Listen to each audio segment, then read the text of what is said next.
Alright boys, so welcome to the Missouri Valley Conference Tournament where your Indiana Sycamores will start their journey to try and make it to the NCAA Tournament. We are jumping in with a 15-12 record, and we're going to be taking on the Evansville Purple Aces here in the first round, a team that we did get to see a fair couple of times. And it was a mixed bag during those couple of times that we did get to face off up against each other. As we take a quick look at some of the key matchups here today, the key guy to stop is Chad Haynes, the junior small forward for this Purple Aces team. One of the better players on what has been a disappointing team to watch here thus far, but a very young team. They don't have their any seniors in their starting lineup. They will have their entire senior lineup back next season. But with that being said, let's go ahead and tip off this Missouri Valley Tournament taking place in St. Louis's campus. And we're going to go ahead and get ourselves started here, as we're going to start by moving this ball around, trying to kick it around the perimeter. Justin Krebel's going to cut it inside, and he's going to have a foul drawn on him. Nice patient offense for the Sycamores, and eventually turns into 2 free throws. A couple of minutes later, Justin Krebel's going to get open yet again on the inside. He misses the original layup, but he does get his own offensive rebound and is able to get those points back up on the board. Big chance for JoJo Thompson and company as well, because he is getting the start with Alistair Varant being hurt currently. And so far is playing pretty okay. 6-0 lead here for your Sycamores, as Evansville is still looking for his first bucket of the game. But with that being said, Justin Krebel is going to pick up the offensive rebound. He's going to cut it back inside, looking to move it around, and finds John Phillips looking to go one-on-one. Thompson for free, no good, but Phillips with the rebound, that is. So a quick 10-2 run to start the game, and it's only going to get even bigger as we get a quick steal, and that means we'll be up 12-3. Almost make it 15-3. JoJo Thompson was wide but naked open, but he cannot take advantage of the opportunity. So getting into our 2 free zone, here's Evansville, cuts it inside and gets blocked from behind by Chris Gentry. However, he didn't do it cleanly though, so Evansville was able to get to the free throw line because of that. Evansville trying to cut its way back into the game. They're not going to get it all back at once, but this free could make it interesting though, as Homan makes the 3-point jumper.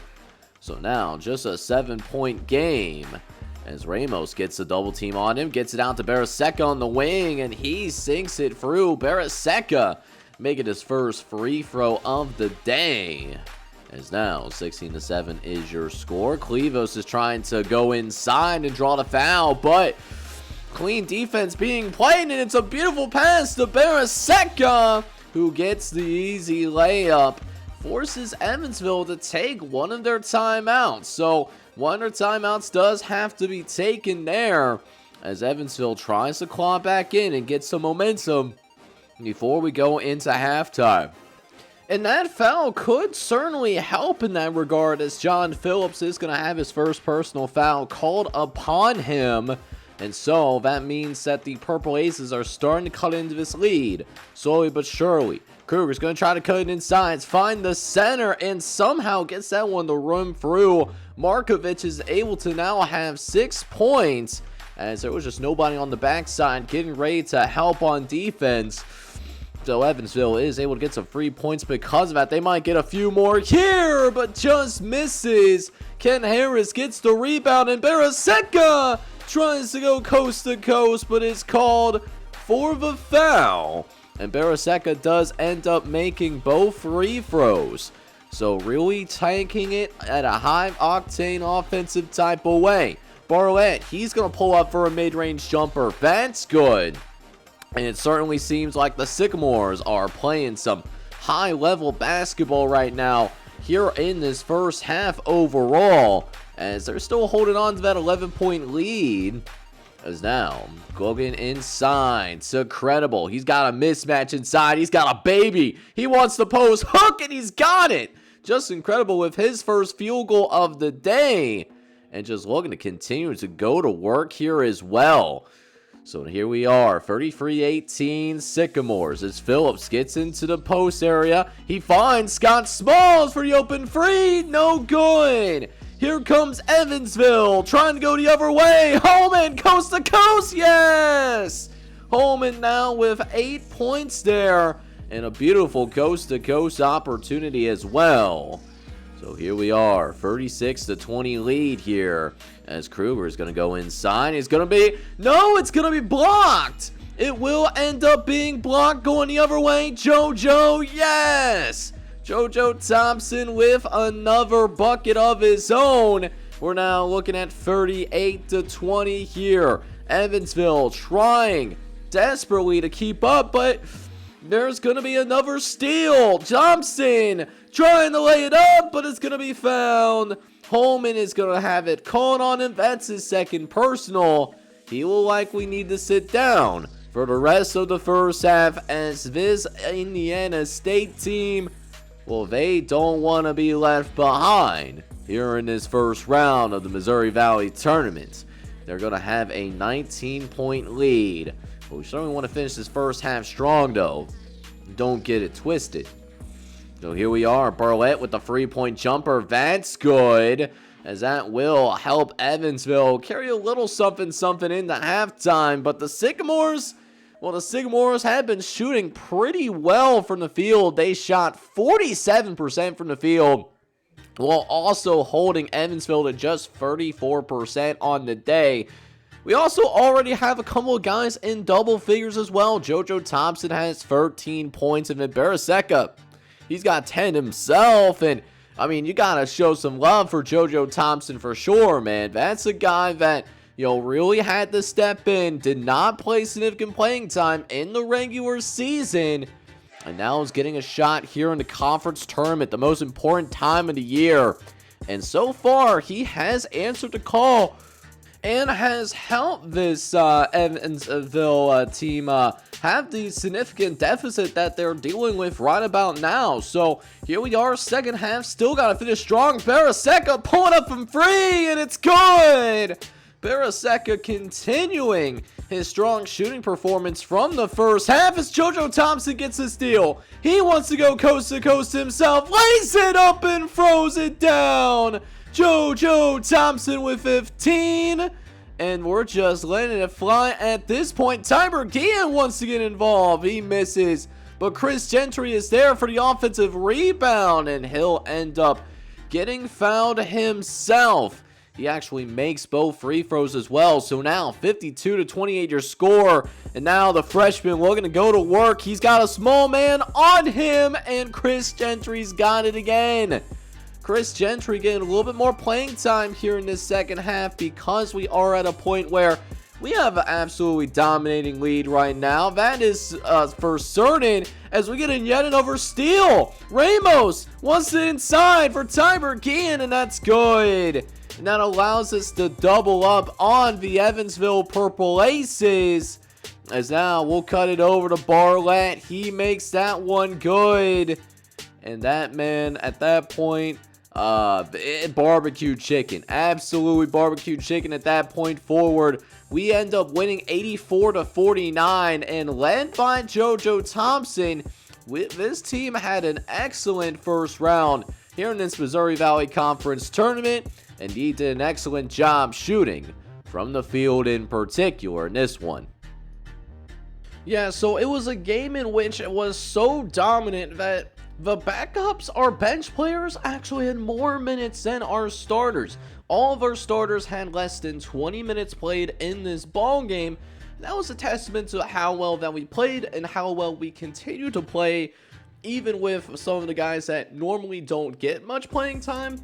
We're able to get that playing time after all. Perfect example is Scott Smalls. He didn't really score today. He didn't score from the field today, but he played extremely hard, 4 assists, 2 steals. He was a big boost for our team as a leader. But the person that really stood up today was JoJo Thompson. You know, there was some criticism about JoJo Thompson going into this conference tournament, and in this first round, he let it fly, man.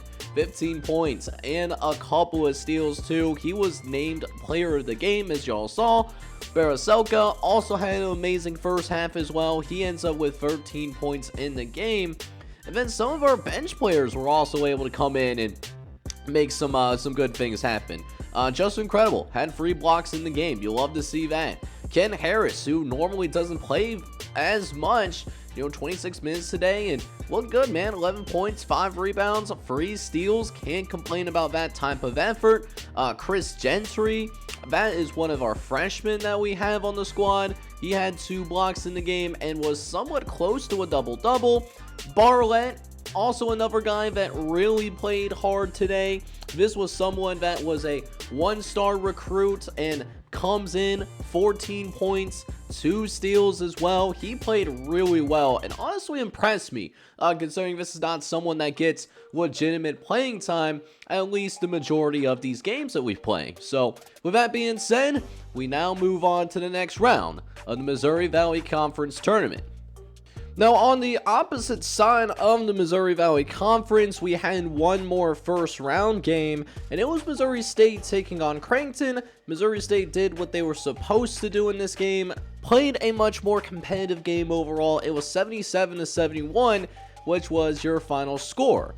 So it leaves us with just 8 teams left here in the Missouri Valley Conference. You got Missouri State, who's got to go and play up against Bradley. Bradley actually does have an outside chance of getting an at-large bid, so could be a possibility it could be a 2-bid league. Should Bradley maybe make it to that conference championship and lose, 21-9 record is certainly not all that bad. And because we're considered a mid-major conference, we are going to be given that benefit of the doubt. They would play the winner of Illinois State and Wichita State. Illinois State and Wichita State, 2 teams that are relatively evenly matched, really could see either or in the semifinals of the Missouri Valley Conference.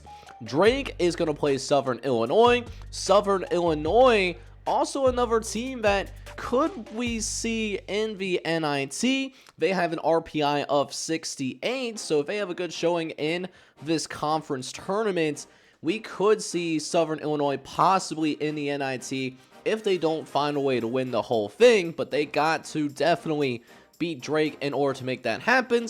And then, of course, your Indiana State Sycamores will play against Northern Iowa. Northern Iowa, a little bit better than what we just went up against in that Evansville game, but I really loved what I saw there overall over the course of the game. Let's just see if we can repeat the same stuff moving into the second game of this episode.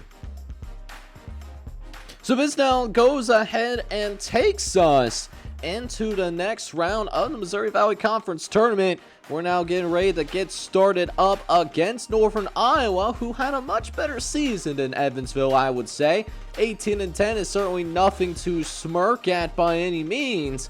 So, even though we played an excellent game, going to be taken up against a much higher quality of opponent, as the key matchup for today highlights the senior point guard, Scott Smalls. Scott Smalls coming in at 170 pounds and trying to be determined to make sure that this is not going to be his final college basketball game. He's going to be primarily guarded by Stuart Shorts.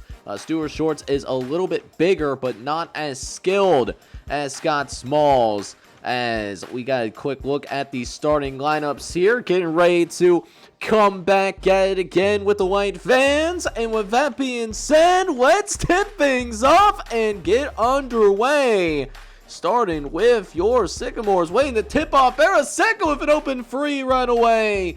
And will not hesitate at all. He sinks it through. And this Sycamore team gets off to a hot start. Another warm start for your Sycamores.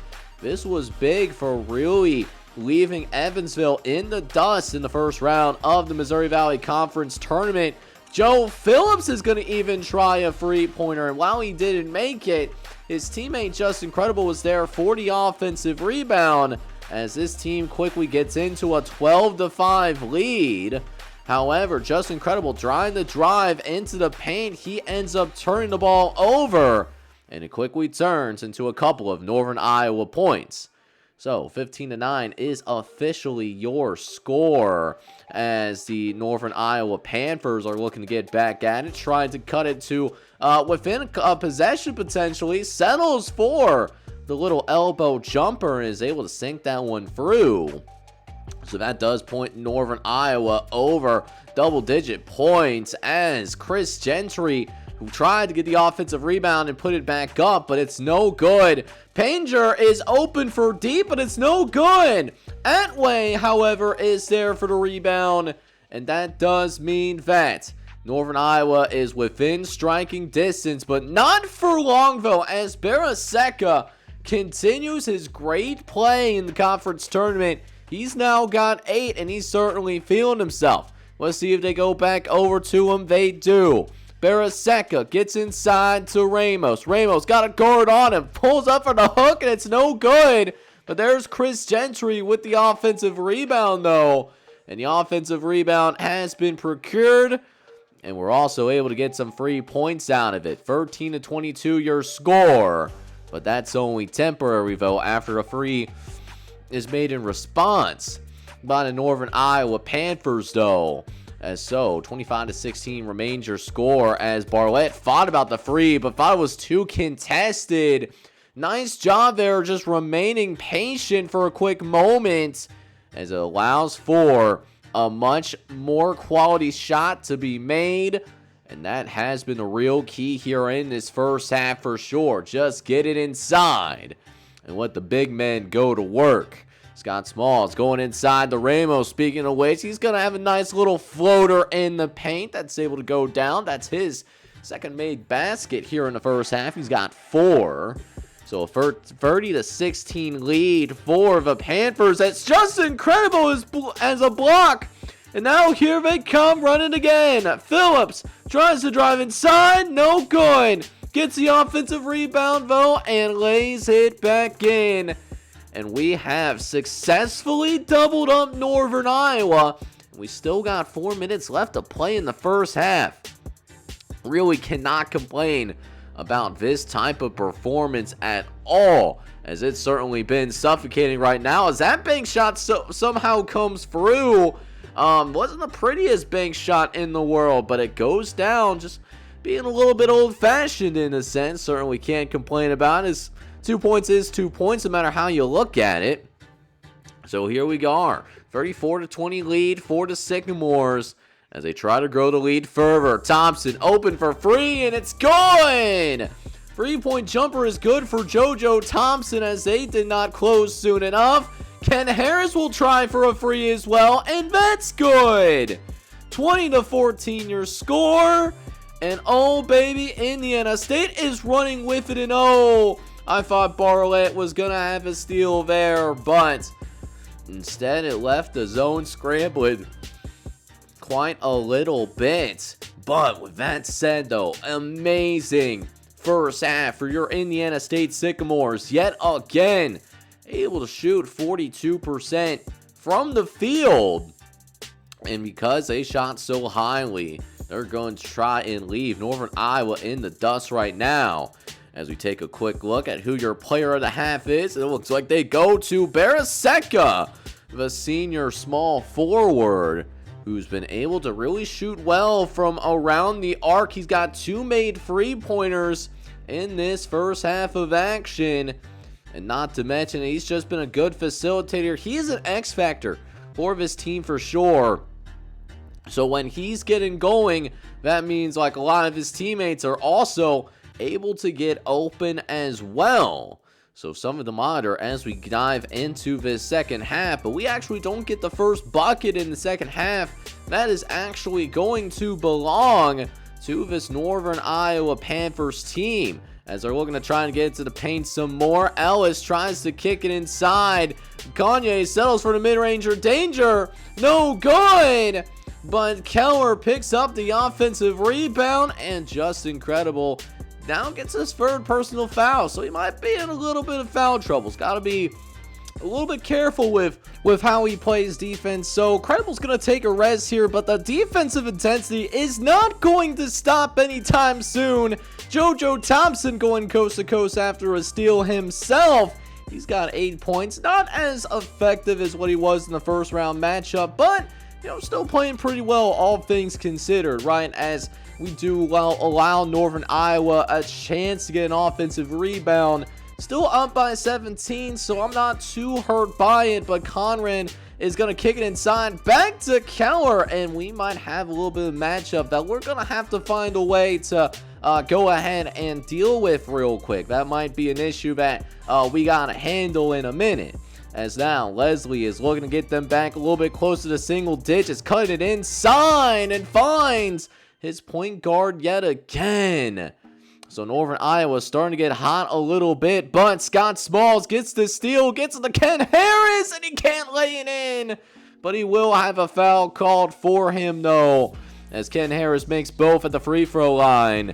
As now Baraseka wants to go in on Gentry, but is double teamed, trying to swing it around for an open free. No! But there's Javion Henry, who's going to be called on a defensive foul. That's his third personal foul. Might have gotten a little bit lucky there for sure, as we leave the open free, but that dude missed because he's a bum. Ken Harris, though, is not a bum, as he'll make his 3-point jumper. He's now up to 13 points in the game, and we might be able to get a steal. We do! To Phillips! Inside! Yes! Off and one opportunity, and it's now 59-35, and this team just continues to play hard. Just one of those teams that's just getting a little bit on the hot side at the right time, as now it's 62-35 after yet another 3-point jumper, and this Northern Iowa team is just looking completely shell-shocked right about now. Perriger, he's going to hit the 3-pointer. That cuts it, looks like, to about 24-25 points. Javion Henry, however, gets the steal, finds Ken Harris, and lays it in. Ken Harris with another steal himself. Javion Henry probably going to be credited with the assist there, but it becomes the State Farm drive of the game. Dribbling it in traffic, but that's the benefit of having a 6'7" point guard. You just have that elite size to work with at any given moment, and when he can shoot like this, well, he was short there, but he's been generally shooting it very well, and that is the point where we just go ahead, get those backups in, allow them to get a little bit more playing time. We win convincingly here as well. We win big here, and Ramos is going to be named your player of the game.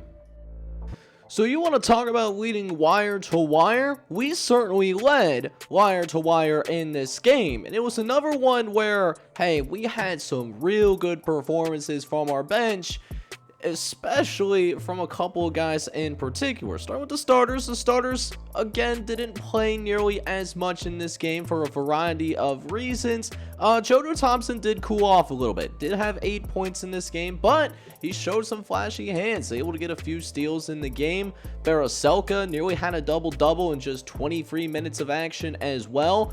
John Phillips also was very close to a double-double as well, but we did have one such thing happen for us here today, and that was the main man, Damon Ramos. Damon Ramos went 19 points, 10 rebounds, also had a few steals. You saw why he was named player of the game.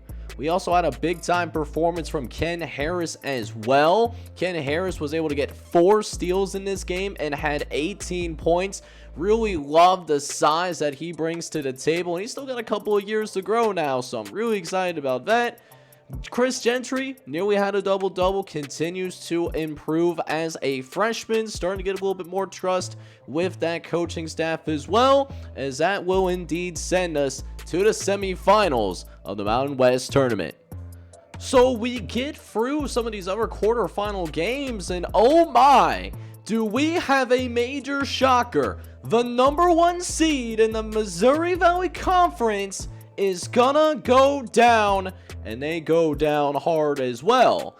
Missouri State beats Bradley 88-62, and all of a sudden, this Missouri Valley Championship feels a lot more wide open. In other news, Wichita State was able to handle its business. They beat Illinois State 70-62. So we'll have a battle between Wichita State and Missouri State in that first semifinal game.